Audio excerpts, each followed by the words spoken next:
한 총각이 하나님께 기도했더랍니다. 하나님, 제가 예쁜 여자와 결혼하게 된다면 저는 절대로 바람을 피우지 않겠습니다. 만일 그래도 제가 바람을 혹시 피운다면 하나님, 저를 죽여 주시옵소서. 이렇게 기도했더랍니다. 그런데 하나님께서 그 청년의 기도를 들어주셨어요. 정말 신앙이 좋고 예쁜 자매와 결혼할 수 있게 되었더랍니다. 그런데 결혼하여 삶을 살다 보니까 바람을 피웠고 그래도 죽지 않자 몇 번 더 바람을 피웠더랍니다. 그러다가 3년이 흐르고 어느 날 이 사람이 배를 타고 여행을 가게 되었어요. 그 여행 중에 거센 풍랑이 일자 이 청년은 갑자기 옛날 기억이 떠올랐습니다.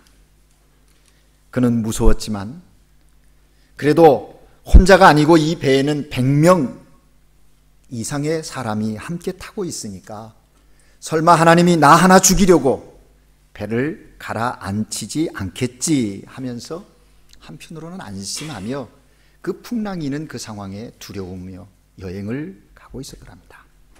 그런데 그런 안심의 마음을 갖고 있는 순간 하나님께서 그 청년의 마음속에 이런 음성을 들려주셨더랍니다. 야, 이놈아, 너 같은 놈 100명이나 기다리느라고 모으느라고 3년 동안 내가 기다렸다 그랬더랍니다.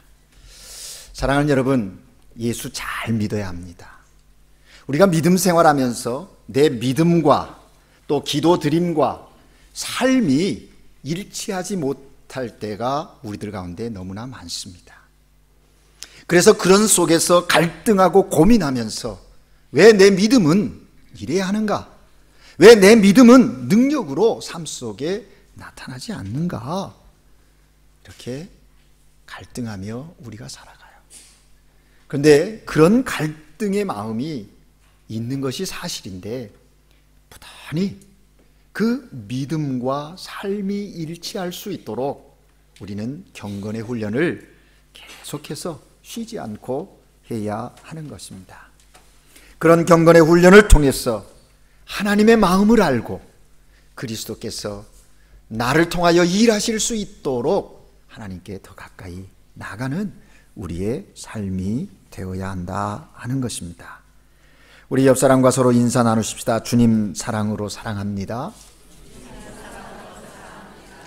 예수 잘 믿으십시다. 이 예수 잘 믿자라는 말 속에 믿음과 생활이 하나 되어지는 삶을 삽시다 하는 이야기입니다. 머리로 생각하는 믿음, 그것이 가슴으로 내려와야 하고요. 가슴에서 인정되어지는 그 믿음이 삶으로 표출되어져야 건강한 신앙인이요, 또 삶의 자리에서 능력을 행할 수 있는, 드러낼 수 있는 그런 그리스도인으로 살아갈 수 있다 하는 것입니다. 오늘 우리가 함께 읽은 본문 말씀에 보면 사도 바울이 고린도 교회 성도들을 향해서 너희는 그리스도의 편지다 그렇게 이야기합니다. 너희는 그리스도의 편지다 그러는데 그냥 고린도 교인들 듣기 좋으라고 한 얘기가 아니에요. 오늘 본문 4절에 보면 우리가 그리스도로 말미암아 하나님을 향하여 이 같은 확신이 있다, 이 같은 확신이 있다라고 분명한 확신 속에서 바울은 고린도 교인들을 너희는 그리스도의 편지다 그렇게 이야기하고 선언하고 있습니다.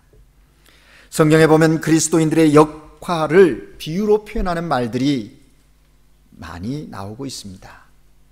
우리 주님 예수님께서 말씀하셨습니다. 너희는 세상의 빛이요 소금이라. 사도 바울은 그리스도의 향기, 그리스도의 대사, 그리스도의 군사, 오늘 본문에는 그리스도의 편지다 이렇게 말하고 있습니다. 특별히 여러분, 그리스도인들이 삶의 자리에서 드러내야 할 그리스도인됨, 그 역할에 대해서 비유로 표현한 말들인데 오늘 바울이 고린도 교인을 향하여 너희는 그리스도의 편지다라고 말한 데는 그 배경이 있습니다. 그 배경이 뭐냐면 당시 고린도 교회 안에 사도 바울을 싫어하는 사람들이 있었습니다. 사실 사도 바울이 선교 여행 중에 고린도 지방에 가서 교회를 개척하고 복음을 전해서 믿는 사람들이 있어서 교회를 개척하고 1년 6개월 동안 저들에게 복음을 전하였어요. 또 목회를 했어요. 그리고 그 이후에 바울을 이어서 아볼로가 그 교회를 목회하게 되죠. 그렇게 신앙의 훈련을 잘 시킨 교회인데 그 교회 공동체 안에 그리스도인이라고 하면서도 여전히 복음의 참 진리 가운데 자유함을 누리지 못하고 유대 율법에 매여 있는 유대주의자들이 그 공동체 안에 있었습니다. 저들은 잘못된 가르침을 가지고서 고린도 교회 교인들을 혼란하게 하는 사람들이었어요.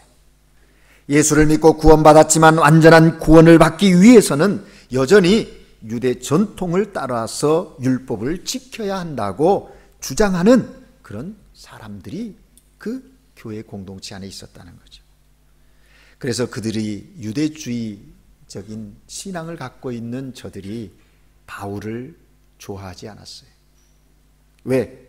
바울은 예수 그리스도를 믿는 믿음만이 구원의 조건이라고 강조하면서 그들을 그리스도 안에서 자유의 기쁨을 누리라고 권유하고 있는 가르치는 바울, 별로 좋게 생각하지 않았기에 그들이 고린도 교회를 떠난 바울에 대해서 고린도 교인들에게 이제 바울 흠집 내기를 하게 되었다 하는 겁니다.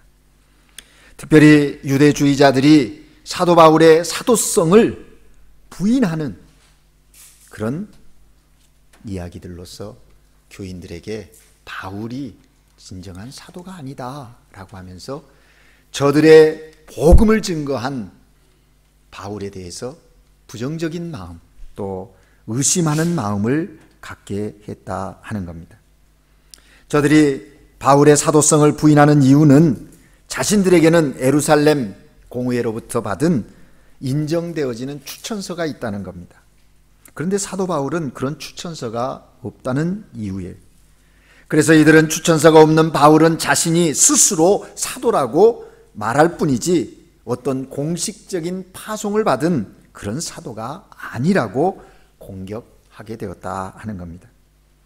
이런 유대주의 거짓 교사들 때문에 고린도 교회 내에서는 사도 바울의 사도성을 의심하는 그런 성도들이 생겨나게 되었고, 그 거짓 주장을 하는 유대주의 거짓 교사들과 동조해서 율법을 지켜야 한다고 생각하는 사람들이 생겨나게 되었다는 겁니다.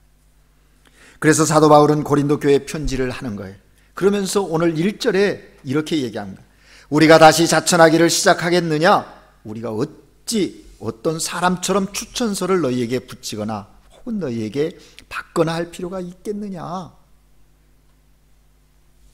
묻습니다. 근데 이 물음에는 다분히 아니요라고 하는 대답을 전제로 하고 질문하고 있다 하는 것입니다. 유대주의 거짓 교사들의 비난하는 말들이나 악평하는 말들에 대해서 대꾸조차 할 필요가 없다고 바울은 고린도 교인들에게 이야기하고 있는 거예요.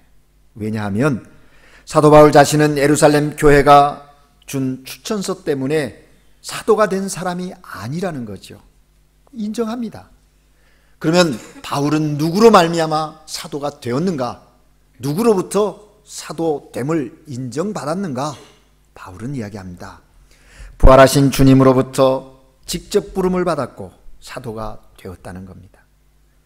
부활하신 주님께서 직접 위임해 주셨고 보장해 주셨는데 어찌 사람의 추천서가 없다고 사도가 아니라고 말할 수 있느냐? 그렇게 고린도 교인들에게 이야기하는 거예요. 그러면서 오늘 본문 4절 5절 말씀을 보면 우리가 그리스도로 말미암아 하나님을 향하여 이 같은 확신이 있으니 우리가 무슨 일이든지 우리에게서 난 것 같이 스스로 만족할 것이 아니라 우리의 만족은 오직 하나님께로서 낳느니라 말합니다.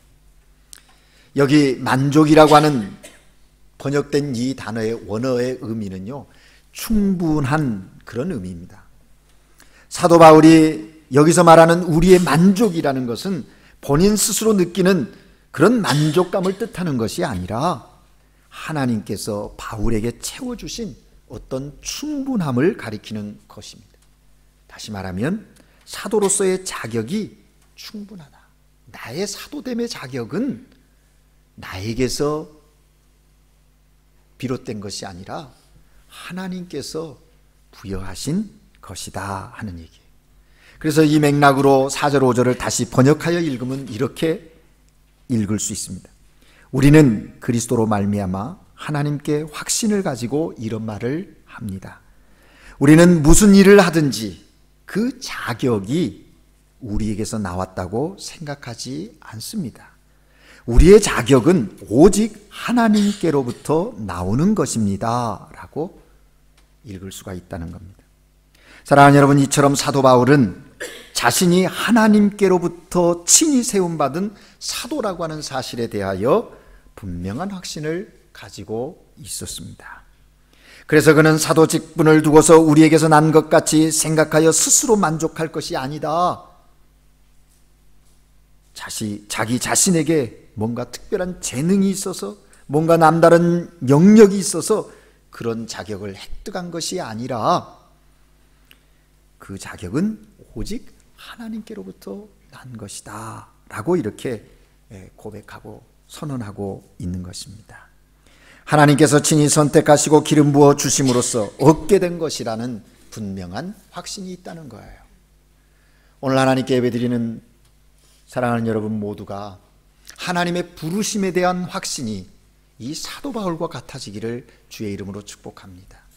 내가 그냥 이 자리에 서 있는 거 아니고, 내가 어떤 나에게 예쁜 모습이 있어서 지금 그 직분을 맡아서 섬기는 것도 아니고, 오직 위로부터 부여되어진 은혜요, 주님께서 허락하신 그런 직분이요 삶이라고 하는 것을 인정할 수 있어야 한다 하는 것입니다. 그러한 분명한 확신 속에서 바울은 오늘 3절에 선언하는 거예요. 너희는 우리로 말미암아 나타난 그리스도의 편지다. 그런 분명한 확신 속에 사명을 가지고 그 직분을 감당한 사도 바울의 그 결과가 고린도 교인들이라는 거예요. 그래서 그는 너는 우리로 말미암아 나타난 그리스도의 편지다 라고 말하는 겁니다.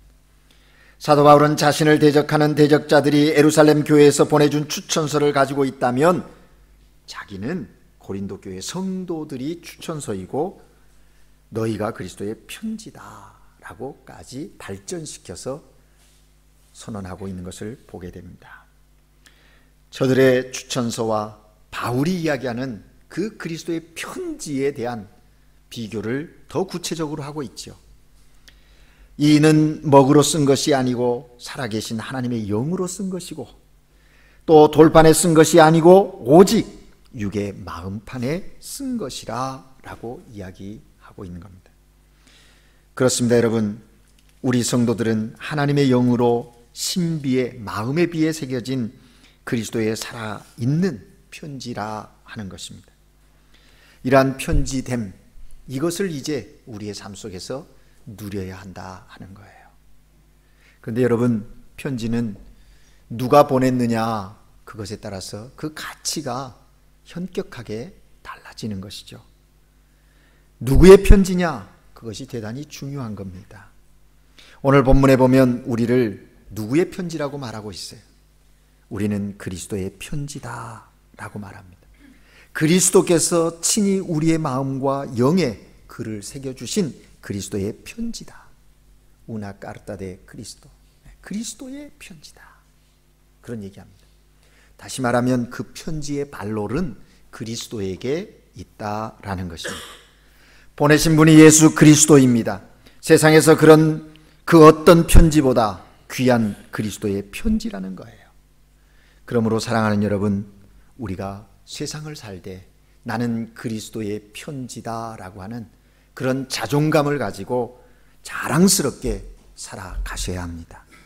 그리스도의 편지라는 사실에 대한 자부심이 있어야 세상 가운데서 부끄럽당하지 않고 하나님의 뜻하심을 이루어 나가는 그런 능력 있는 사람으로 살아갈 수 있다 하는 거예요. 우리의 가치가요, 그리스도의 가치인 거예요. 내가 무엇냐? 나는 아무것도 아니다. 예, 나 자신만을 볼 때는 그래요. 그런데 내 안에 계신 그리스도로 말미암아 우리는 가치 있는 존재가 된 거예요. 어떤 미국 사람이 프랑스 여행을 떠나게 되었더랍니다. 프랑스 파리 그 역사적인 건물들과 또 박물관을 잘 구경하고 그 프랑스 파리의 뒷골목 한 골동품 가게를 들어가게 되었대요. 이거저거 보다가 진주 목걸이가 하나 있어서 사고 싶은 마음이 생겼어요.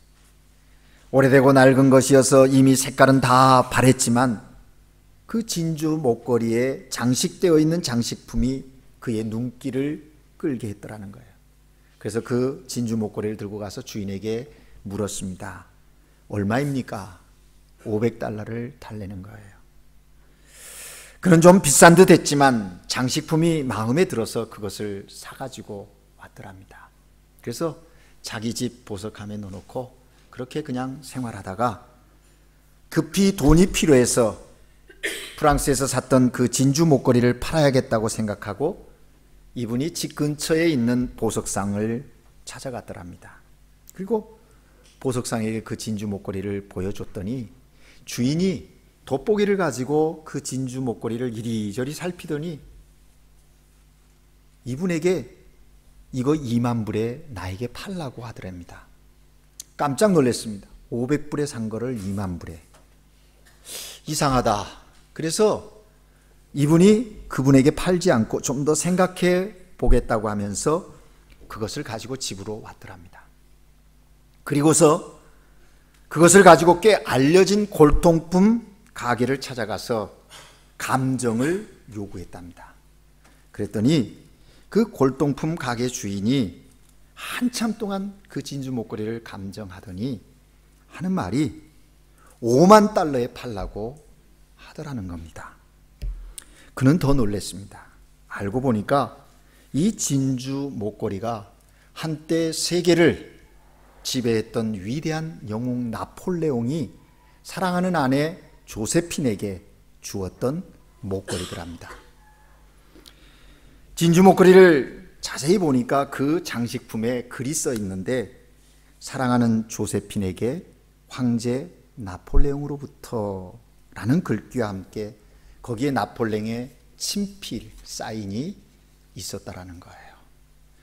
그렇습니다, 여러분. 진주 목걸이만으로는 값이 나가지 않지만 그 목걸이에 적혀 있는 글씨와 친필 사인 때문에 그것이 그렇게 값이 많이 나가게 되었더랍니다.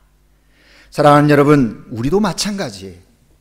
예수 안에 있는 우리의 영혼이 귀중한 이유는 우리의 인생이 값 나가는 인생이 된 거는 다름이 아니라 우리의 몸에 그리스도의 사인이 있기 때문에 그렇다는 거예요. 사랑하는 여러분, 여러분의 삶에 그리스도의 사인이 있습니까? 사도 바울은 이 사건을 갈라디아서 6장 17절에서 이렇게 고백하고 있습니다. 내 몸에 예수의 흔적을 가졌노라. En mi cuerpo las marcas del Señor Jesús. 예수 그리스도의 흔적을 내 몸에 갖고 있다. 바울은 그렇게 고백했어요. 오늘 하나님께 예배드리는 여러분, 묻습니다. 여러분에게 예수 그리스도의 십자가의 흔적이, 사랑의 흔적이 있으십니까? 그렇다면 여러분의 가치는 세상의 그 무엇과도 바꿀 수 없는 정말 보배로운 가치임을 잊지 말아야 돼요. 그 보배로운 가치된 우리를 향하여 하나님은 사도 바울을 통해서 이제 말씀하시는 거예요. 너희는 그리스도의 편지다. 편지된 우리의 내용이 중요하겠죠. 그 편지에는 어떤 내용이 써 있느냐가 중요한 거예요. 내용에 따라서 그 편지의 존재감이 또 분명해지기 때문에 그런 거예요. 사도 바울은 우리를 그리스도의 편지라고 말하는 것은 우리가 세상에 전달해 주어야 할 편지의 내용이 있다는 것이겠죠. 그 내용이 뭘까요? 그것은 바로 하나님의 사랑입니다. 하나님의 사랑을 전하라는 거예요. 요한복음 3장 16절에 하나님은 우리를 어떻게 사랑하신다고 말씀하십니까? 하나님이 세상을 이처럼 사랑하사 독생자를 주셨으니 이는 누구든지 저를 믿는 자는 멸망치 않고 영생을 얻게 하려 하십니다. 하나님의 사랑이었다함을 우리에게 말씀하고 계세요. 뿐만 아니라 로마서 5장 8절 말씀해 보면 우리가 아직 죄인 되었을 때 그리스도께서 우리를 위하여 죽으심으로 하나님께서 우리에게 대한 자기의 사랑을 확증하셨다. 하나님께서 우리를 사랑하시는 그 사랑의 그 실체를 확증시켜 준 사건, 그것이 예수 그리스도의 십자가의 사건이라는 거예요. 그렇습니다, 여러분. 우리 안에 있는 편지의 내용은 십자가, 하나님의 사랑이라는 거예요. 하나님의 사랑을 이제 전하라는 거예요. 드러내라는 거예요. 왜 그렇습니까? 하나님의 사랑에는 생명이 있습니다. 하나님의 사랑은 죽은 자를 살려내는 생명력이 있는 사랑이에요. 그래서 그리스도의 편지된 우리를 향해서 너희는 하나님의 이 사랑을 전달하라고, 생명을 전달하라고 말씀하시는 거예요. 사랑하는 여러분, 우리 주위를 돌아보십시다. 아직도 세상에 수많은 사람들이 하나님의 그 사랑을 깨닫지 못하고 인생을 의미 없이 살아가고 있는 자들 없습니까? 저들도 동일하게 이 하나님의 사랑의 은혜를 입어야 되겠는데 아직까지도 입지 못하여 어두움의 자식들로 방황하고 세상을 살아가고 영원한 소망이 없이 이 땅에만 소망을 두고 살아가는 사람들이 없느냐는 거예요. 그들을 향하여 우리의 눈을 들어 보아야 할 것입니다. 그리고 저들을 향하여 나아가 이 그리스도의 사랑, 십자가의 사랑을 선포해야 한다 하는 것입니다. 그래서 편지는 반드시 전달되어야 하고 읽혀져야 한다 하는 것이죠. 여러분, 전달되지 않고 읽혀지지 않는 편지는 편지로서의 구실을 다하지 못한 것입니다. 우리가 그리스도의 편지라고 했을 때 다른 사람에게 전달되고 읽혀져야 그 편지의 편지됨이 효력이 있다는 거죠. 거기에는 다시 책임과 의무가 부여되어지는 거예요. 우리 마음판에 쓰여진 그리스도의 편지, 그 편지를 보고서 다른 사람이 어떻게 읽을지 여러분 한번 생각해 보십니까? 내 안에 그리스도의 흔적이 있고 그 흔적을 통하여 십자가의 사랑을 증거하고 드러내는데 나의 모습을 보는 세상의 사람들은 나를 어떻게 읽을 것인가? 여러분 한번 생각해 보셨습니까? 옛날에 글을 전혀 배우지 못한 할아버지 할머니가 있었더랍니다. 그런데 할머니가 딸네 집에 가서 몇 달 되어도 오지 않아요. 아내를 보고 싶은 할아버지가 편지를 보냈습니다. 글자를 모르니까 하얀 종이에다 소 5마리를 그려서 보냈어요.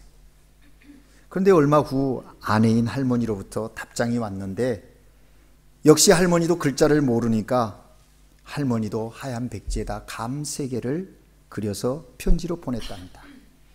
그런데 놀라운 것은 이 두 분이 알아들은 거예요. 서로 소통이 된 거예요. 소 5마리 그림은 오소, 감 3개의 그림은 감새. 알아들은 거예요. 커뮤니케이션이 됐대요. 사랑하는 여러분, 그리스도의 생명을 가지고 있는 우리가 우리의 삶의 자리에서 살아갈 때 세상 사람들이 뭘 볼 건지, 어떤 모습을 보고 저들이 그리스도의 생명을 읽을 것인지 자신을 돌아봐야 돼.